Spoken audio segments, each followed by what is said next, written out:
आज मुस्लिम धर्म असेल, ख्रिश्चन धर्म असेल, त्या धर्मातला धर्मप्रचारक कधी नवरा बायकोच्या पांचट गोष्टी त्याच्या प्रवचनातून सांगत नाही. आणि आमच्या या हलकट लोकांना काय झालं काही कळत नाही. बोलणारे हलकट आणि ऐकणारे त्याच्यापेक्षा. आमच्या धर्माचे वाटोळं आम्ही सुरू केलं आणि त्याचं कोणाला काही वाटत नाही. अरे बाबा, तमाशा वेगळा ठेवा, कीर्तन वेगळं ठेवा, पण दोन्हीचं रिमिक्स करू नका ना. गंमत वेगळी आहे, भक्ती वेगळी आहे.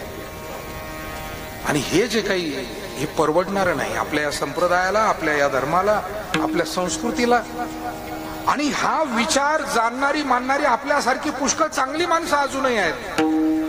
पण काही माणसं मात्र जाणीवपूर्वक उच्छाद मांडतायत आणि त्याचा परिणाम असा होतोय, याच कीर्तनाच्या व्यासपीठावर उभं राहून तथाकथित कीर्तनकार म्हणवणारे, जे कोणा साधूच्या पायाजवळ कधी बसले नाही, ज्यांनी कधी काकडा केला नाही, ज्यांना हरिपाठ पाठ नाही, ज्यांनी कधी पायी वारी केली नाही, ज्यांनी गाथा ज्ञानेश्वरी भागवताची कधी श्रद्धेनं पारायण केली नाही, ज्यांनी कोणा गुरुची कधी तांब्या भरून देऊन अशी सेवा केली नाही, त्यांना दोन घास आपल्या हातानं जीव घातलं नाही.